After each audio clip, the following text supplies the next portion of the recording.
결혼 8년 차입니다. 저희는 아이가 없습니다. 서로 처음부터 그렇게 약속했거든요. 우리는 둘이서도 충분히 행복할 수 있어. 그게 우리의 신념이자 사랑의 방식이라고 믿었어요. 그런데 요즘은 그 믿음이 흔들립니다. 아니, 어쩌면 이미 많이 부서진 것 같아요. 집은 조용합니다. 말이 없어요. 식사 시간에도 잠들기 전에도. 예전엔 정막 속에서도 따뜻함이 있었는데 이제는 그저 공허함만 남아있네요. 아내는 패션 쪽에 종사하는 프리랜서 디자이너입니다. 출퇴근 시간이 없고 일의 경계도 흐릿하죠. 처음엔 그 자유로움이 멋져 보였어요. 근데 요즘은 뭔가 많이 달라졌습니다. 야외 작업이 많다며 외출이 잦아졌고 회의가 있다며 늦게 들어오는 날이 늘었어요. 핸드폰은 항상 뒤집혀져 있고 심지어 샤워할 때도 가지고 들어가더라고요. 처음엔 그냥 예민해진 내 탓이라고 생각했습니다. 회사 일이 많아져서 스트레스가 쌓인 상태였으니까요. 그날도 그런 날이었어요. 저녁을 먹고 거실에 앉아 있는데 아내가 알 수 없는 이유로 자주 웃더라고요. 휴대폰을 보면서. 물론 아무것도 묻지 않았습니다. 괜히 오해받기 싫었거든요. 하지만 이상했어요. 무언가 분명히 달라졌다는 느낌. 말은 안 해도 느껴지는 그 거리감. 사람 사이에 있는 공기의 온도가 어느 순간 확 변한 걸 눈치는 채기 마련이잖아요. 그날 밤 아내는 늦게 들어왔어요. 11시를 넘긴 시각. 오늘 좀 늦었네? 조심스럽게 물었습니다. 그녀는 미소를 지으며 말했어요. 미팅 끝나고 고객 회사 직원들이랑 회식 겸 간단하게 한잔했어. 그리고는 씻고 바로 누웠습니다. 거짓말 같진 않았습니다. 그런데 이상하게 속이 쓰리더라고요. 다음 날 아침 아내는 평소보다 일찍 나갔어요. 야외 작업이 있다며 메이크업까지 한 상태로.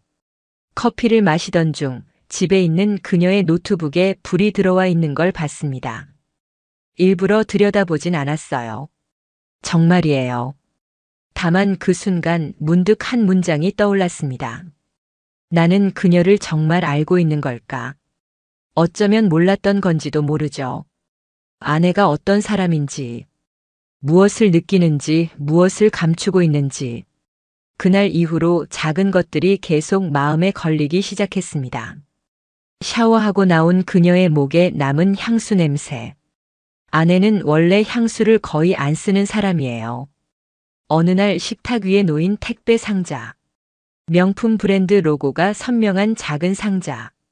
평소 아내가 제 카드를 사용하거든요.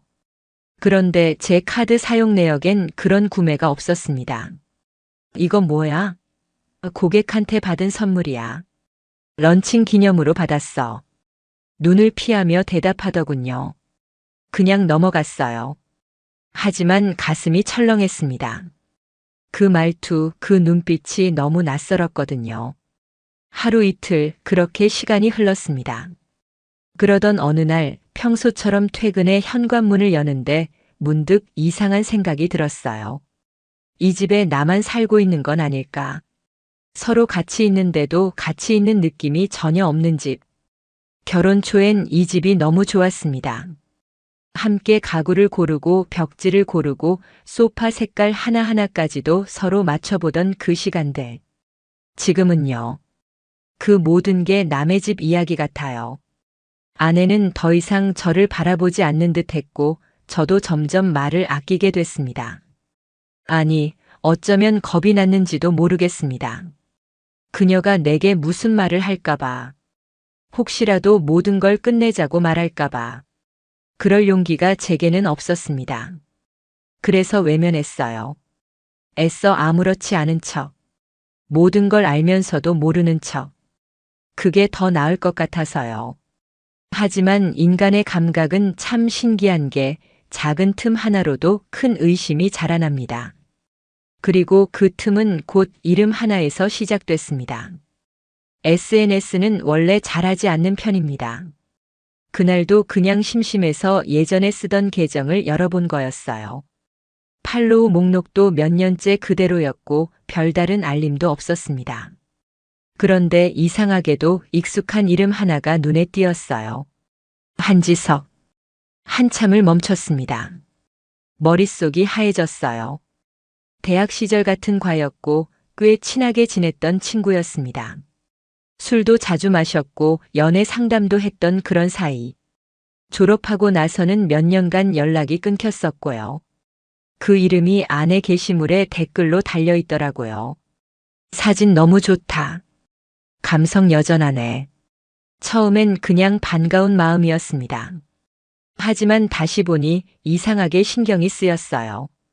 지석이라는 친구가 좀 가벼운 성향이 있었던 친구였어요.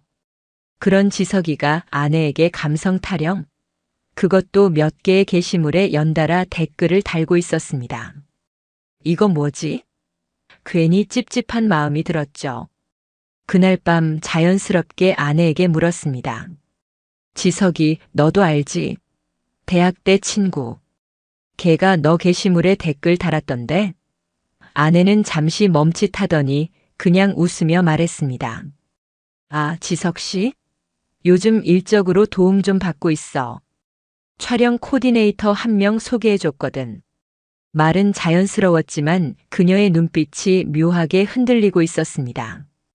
그날 이후로 지석이라는 이름이 머릿속을 떠나지 않았어요. 도대체 언제부터 다시 연락을 하게 된 걸까? 내가 모르는 그들의 교류는 얼마나 될까? 며칠 후 아내의 휴대폰이 식탁 위에 놓여 있었습니다. 마침 그녀는 욕실에 있었고요. 무심코 화면을 봤는데 알림창에 지석 오빠라는 이름이 떴습니다. 가슴이 철렁했습니다. 순간 심장이 빠르게 뛰었습니다. 알림 내용은 단순했어요. 오늘도 수고했어. 너랑 있으면 시간이 금방 가. 이건 업무상의 대화가 아니었습니다. 절대 아니었어요. 그날 밤 잠이 오지 않았습니다. 아내는 옆에서 깊게 잠든 듯 했지만 저는 숨이 막혔습니다. 불안과 분노가 얽히며 목까지 올라왔어요. 다음 날부터 저는 조금씩 아내를 관찰하기 시작했습니다. 별말 없이 일상을 지켜보는 척하면서 작은 변화들을 눈에 담았죠. 화장은 전보다 더 정성스럽게 하더라고요. 옷도 바뀌었고 향수도 다른 걸 뿌리기 시작했어요. 그러면서도 저에겐 아무렇지 않게 굴었습니다. 오히려 더 밝고 다정하게. 그게 더 무서웠습니다. 이 사람은 도대체 무슨 생각으로 나와 함께 있는 걸까? 아니, 내가 지금 뭘 놓치고 있는 걸까? 회사에서도 일이 손에 잡히지 않았습니다. 회의 중에도 아내의 표정이, 지석의 문자 내용이 자꾸 떠올랐어요. 그로부터 일주일 후 아내가 주말에 일정이 잡혔다며 외출 준비를 하고 있었습니다. 새로 산 원피스를 입고 립스틱도 평소보다 진하게 발랐더라고요.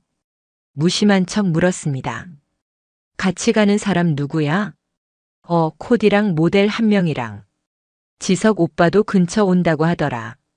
그 순간 제 몸이 잠깐 굳는 느낌이었습니다. 지석 오빠? 그렇게 부를 사이였나? 그녀가 오빠라는 호칭을 쓰는 걸 처음 들었거든요. 그 사람.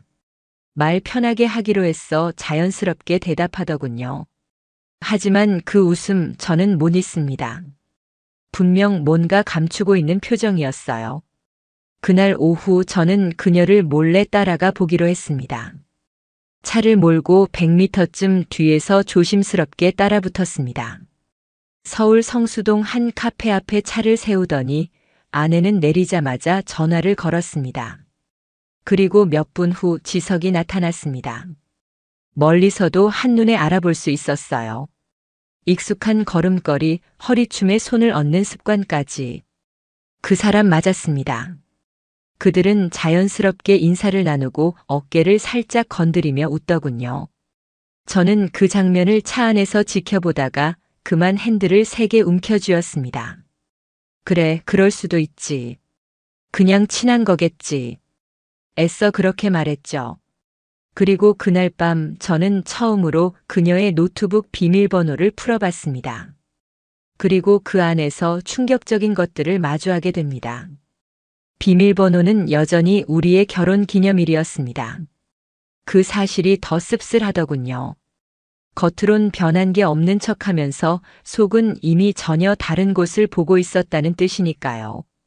노트북을 연 순간 저는 스스로에게 다짐했습니다. 이건 감정으로 보지 말자. 이건 그냥 진실을 확인하는 과정이다. 메일함, 메신저, 일정표, 클라우드. 하나하나 열어보며 단서를 찾기 시작했습니다. 그리고 얼마 지나지 않아 문제의 흔적이 나타났습니다. 사진 폴더 안 프로젝트라는 이름의 하위 폴더 속에서 누가 봐도 작업용으로 보이게 이름을 붙여놓은 그 안에 한눈에 봐도 개인적인 사진들이 있었어요. 술잔을 부딪히는 사진, 늦은 밤 조명 아래 마주 앉은 테이블, 심지어 서로의 어깨에 기대고 찍은 셀카도. 그중 하나는 아내가 입고 나간 바로 그날의 옷이었어요. 숨이 턱 막혔습니다. 아, 이게 진짜구나. 그제야 그동안의 퍼즐이 하나씩 맞춰졌습니다. 택배 상자 속의 명품 상자. 야근이라는 핑계의 늦은 귀가. 바뀐 향수와 웃음의 온도. 모든 게 그 사람이었다는 걸 확신하게 됐습니다. 그 순간 분노가 치밀어 오르기도 했지만 이상하게 차분해지더군요. 그래. 이제는 감정이 아니라 행동으로 보여줄 때다. 다음 날 아침 아내는 평소처럼 옷을 입고 외출 준비를 하고 있었습니다. 오늘도 야외 일정? 응. 오전엔 미팅, 오후엔 야외에서 작업 있어. 늦을지도 몰라. 자연스럽게 말을 이어가는 그녀를 보며 저는 아무렇지 않게 고개를 끄덕였습니다. 그리고 그녀가 나간 직후 차량 위치 추적 앱을 실행했습니다. 예전에 둘이 함께 썼던 차량 관리 앱. 아직 계정이 남아 있었습니다. 그녀의 차량은 오전 11시 45분 강남 도산공원 근처에 있었습니다. 그리고 오후 2시 차량은 잠실의 한 호텔에 멈췄습니다. 호텔? 잠깐 손이 떨렸습니다. 아무렇지 않게 앉아있던 몸이 금세 긴장으로 굳어갔어요. 잠시 후 이름 모를 짜증과 참을 수 없는 궁금증에 결국 차 키를 들고 나섰습니다. 호텔 앞 주차장. 실제로 거기에 그녀의 차가 있었습니다. 그 자리에서 몇 분간 움직이지 못했습니다. 설마 아니겠지. 아무리 그래도 진짜 호텔은 아니겠지. 하지만 직감은 늘 맞습니다. 제 촉은 말하고 있었습니다. 이미 다 끝났다고. 잠시 후 후문 쪽에서 두 사람이 걸어 나왔습니다. 한지석, 그리고 제 아내. 둘은 자연스럽게 걸었고 서로를 바라보며 웃고 있었습니다. 팔짱을 끼진 않았지만 그 거리와 분위기만으로도 충분했습니다. 저는 그들을 멀리서 지켜봤습니다. 다가가진 않았습니다. 지금은 아직 때가 아니었거든요. 그날 밤 아내는 언제나처럼 태연하게 귀가했습니다. 오늘도 바빴지? 응. 좀 힘들었어. 미팅이 길어졌거든. 거짓말. 거짓말을 너무 자연스럽게 하더군요. 그 순간 저는 스스로에게 물었습니다. 어디까지 알아야 멈출 수 있을까? 지금 멈추면 후회하지 않을까? 더는 바보처럼 살고 싶지 않았습니다. 그날 밤 혼자 소파에 앉아 불 꺼진 거실을 바라봤습니다. 아내는 이미 잠든 듯 했고 집안은 조용했습니다. 가만히 있다 보니 이 집이 더 이상 제 공간 같지 않더군요. 숨이 막혔습니다. 분노와 절망 사이 어딘가에서 감정이 꼬여만 갔어요. 하지만 그 감정에 휘둘릴 수는 없었습니다. 이건 분노로 해결할 문제가 아니야. 이건 계획적으로 움직여야 해. 다음 날 아침 저는 출근 대신 병가를 신청했습니다. 그간 사용하지 않은 누적된 연차로 며칠은 충분히 쉴 수 있었거든요. 그리고 그 시간을 오롯이 정리에 쓰기로 했습니다. 먼저 변호사를 찾았습니다. 서울 서초동의 한 사무실. 지인의 소개로 조용히 상담을 진행했어요. 상간자 소송은 가능하십니다. 다만 명확한 증거가 있어야 하고요. 두 사람이 부적절한 관계였다는 정황 외에 호텔 출입 기록, 메시지 내용, 통화 내역 등이 있으면 유리합니다. 이미 일부 확보한 자료는 있었지만 더 필요했습니다. 그래서 포렌식 업체에 의뢰하기로 했어요. 그 업체는 휴대폰에서 삭제된 메시지 복구, 클라우드 자동 저장 사진 복원, 심지어 통화 녹취 여부까지 확인 가능하다고 하더군요. 저는 아내의 태블릿을 조심스럽게 전달했고 휴대폰 백업 파일도 함께 넘겼습니다. 그 순간 분노도 있었지만 그보다 더 컸던 건 모멸감이었습니다. 내가 매일같이 믿고 마주보던 사람이 내 눈앞에서 이렇게까지 다른 얼굴을 하고 있었다는 사실. 그게 견딜 수 없었어요. 그로부터 일주일 자료 정리가 점점 끝나가고 있었습니다. 호텔 출입 내역 캡처, 두 사람 간 메시지 수십 건, 데이트로 의심되는 장소 위치 기록들. 심지어 지석이라는 남자가 아내 외에도 다른 여성들과 연락을 주고받은 흔적까지 나왔습니다. 이놈 대체 뭐지? 처음엔 그냥 우연히 다시 만난 인연이라 생각했는데 알고 보니 단순한 바람 상대가 아니었던 거죠. 문득 아내가 너무 불쌍하다는 생각도 들었습니다. 지석에게 아내는 수단이었을 뿐이고 그녀는 그걸 모르고 있었다는 게 아이러니하게도 가슴을 아프게 만들었습니다. 그런데도 저는 멈추지 않았습니다. 이제는 돌아갈 수 없었거든요. 모든 자료를 정리한 날 저는 스스로에게 다시 묻습니다. 이 사람을 용서할 수 있나? 이 사람과 다시 사랑이라는 걸 할 수 있을까? 결론은 명확했습니다. 그날 밤 저는 조용히 아내를 바라봤습니다. 소파에 앉아 책을 읽는 그녀의 옆모습. 여전히 아름다웠지만 그 속에 있는 진심은 더 이상 보이지 않았어요. 요즘 많이 지쳐 보여. 우리 대화가 필요할 것 같아. 잠시 정적이 흘렀고 아내는 고개를 살짝 돌렸습니다. 응? 그녀가 놀란 듯 말했어요. 저는 그 말에 그냥 웃었습니다. 그리고 그 다음 날 결정적인 증거가 담긴 USB 하나를 준비했습니다.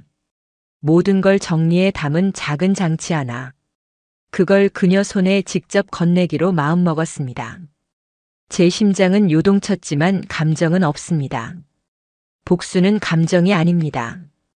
정확함이고 차가운 선택입니다. 주말 오후였습니다. 비가 조금씩 내리던 날. 아내는 집에 있었고 저는 조용히 USB를 책상 위에 올려두었습니다. 이건 뭐야? 그녀가 물었습니다.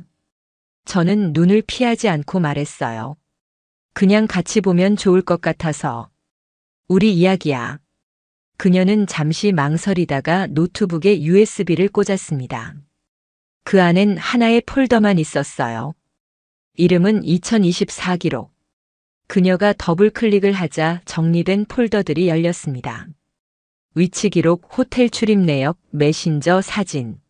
하나하나 보기만 해도 모든 걸 이해할 수 있을 만큼 선명했습니다.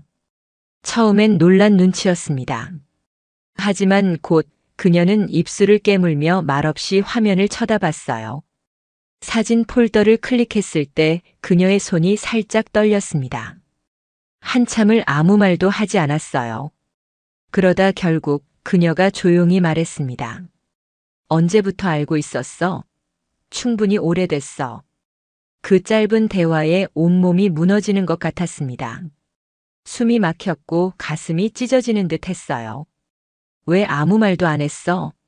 그녀가 눈물을 머금은 채 물었지만 저는 그냥 말했습니다. 넌 내게 설명하려고 한 적 없잖아. 언제든 말할 기회 있었는데 그걸 선택한 건 너였어. 그녀는 고개를 숙였습니다. 그리고 한참을 말없이 있더니 중얼거리듯 말했어요. 지석이 오빠 그런 사람인 줄 몰랐어.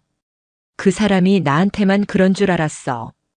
USB 안에는 지석이 아내 외에도 여러 여성과 나눈 메시지가 있었어요. 클라우드 백업을 통해 복원된 자료들이었죠. 같이 여행 가자.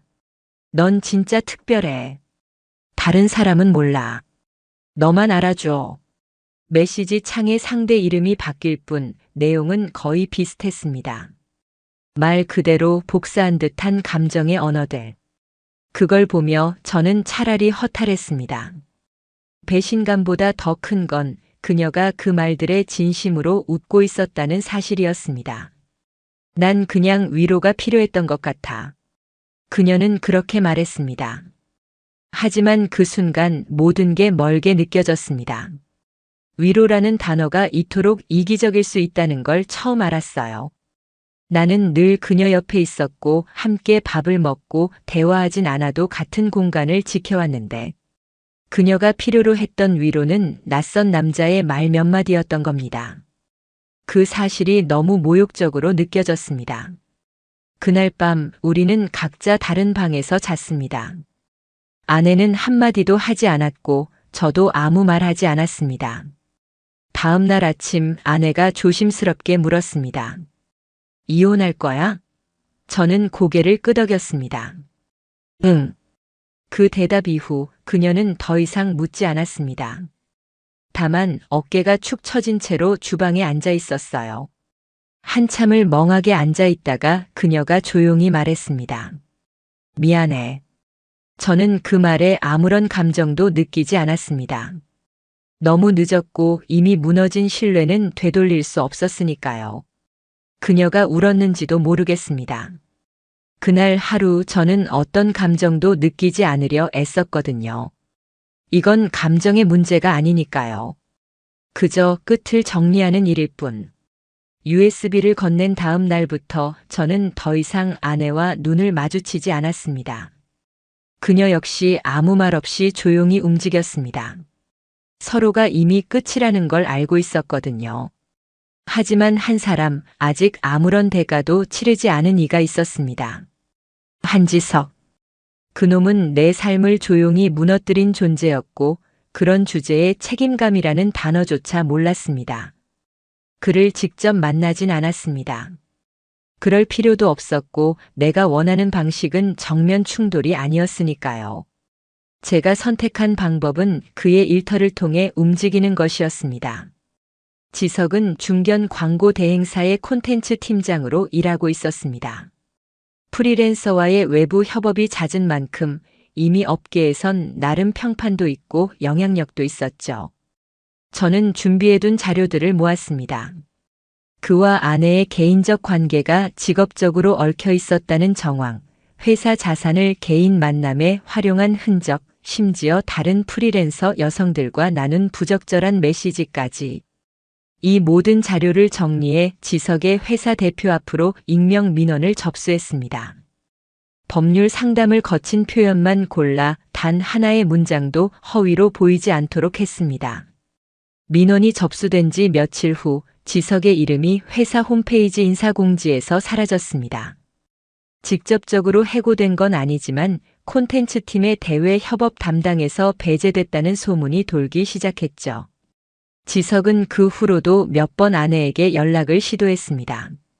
하지만 아내는 그 전화에 받지 않았어요. 그러다 어느 날 아내가 제게 말했습니다. 지석이 그 사람한테 연락 와도 이제 더 이상 연락 안 받아. 왜 그걸 나한테 말하는 거야? 그녀는 울지도 않았고 화내지도 않았습니다. 그냥 공허해 보였어요. 다 잃은 사람의 얼굴. 그 말 외엔 달리 표현할 방법이 없었습니다. 사람이란 게 그렇더군요. 누군가를 향한 감정이 다 타버리고 나면 안쓰러움조차 연민이 아닌 무관심으로 바뀝니다. 아내는 더 이상 지석을 기다리지도 저를 붙잡지도 않았습니다. 그저 조용히 무너져가고 있었어요.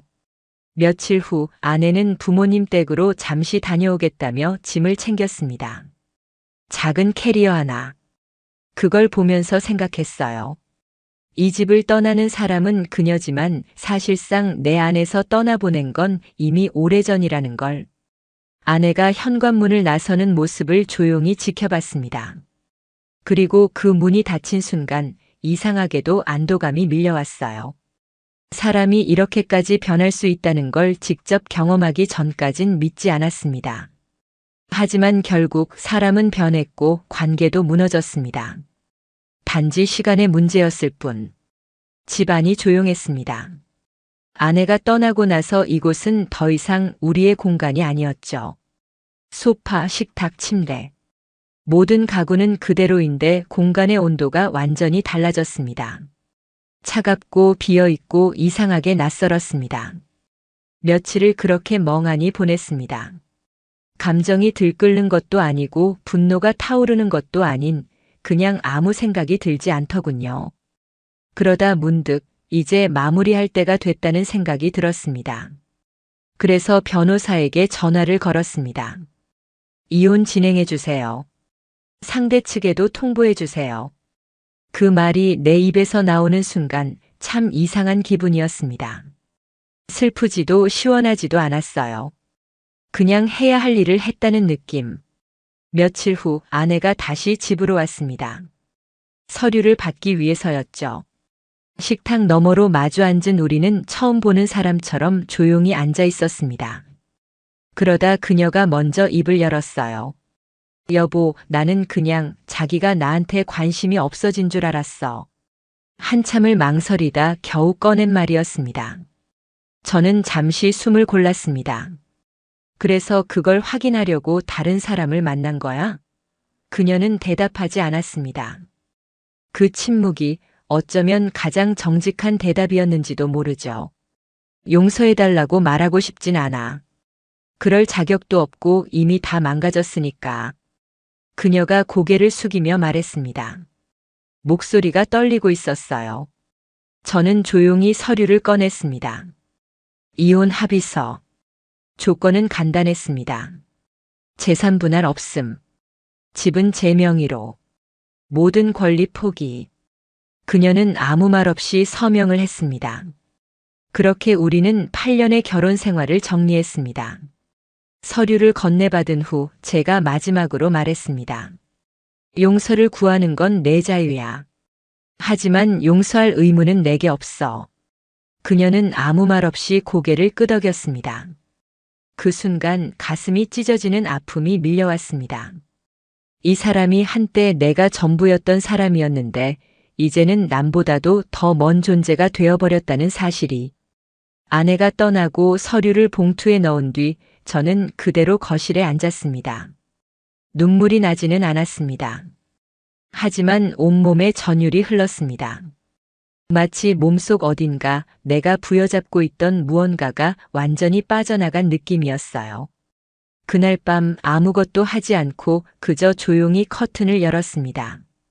밖에는 가을비가 내리고 있었어요. 그걸 보며 생각했습니다. 이제 정말 끝났구나. 긴 터널 같았던 지난 몇 달이 이제야 끝난 것 같았습니다. 그리고 저는 다시 시작할 준비를 해야 했습니다. 몇 달이 흘렀습니다. 이혼 서류에 도장이 찍힌 이후 모든 것이 조금씩 달라졌습니다. 우선 집을 정리했습니다. 그녀와 함께 고른 커튼, 둘이 마주 앉았던 식탁, 침대 옆 협탁에 놓여있던 조명까지. 하나씩 버리기보단 그냥 새로 시작하는 게 낫겠더군요. 부동산을 통해 집을 정리했고 조용한 동네의 작은 아파트로 옮겼습니다. 낯선 공간에 처음 들어섰을 때 기분이 묘했습니다. 그런데 이상하게도 숨이 편하더군요. 누구의 눈치도 보지 않아도 되고 어떤 감정도 애써 감추지 않아도 되는 공간. 새로운 침대, 새 커튼, 직접 고른 조명 아래에서 조금씩 일상을 다시 맞춰갔습니다. 출근 전 아침 햇살을 맞으며 커피를 내리고 작은 선반 위에 책 한 권을 올려두고 그렇게 하루를 시작하는 게 이제는 낯설지 않습니다. 가끔씩 그녀가 생각나기도 합니다.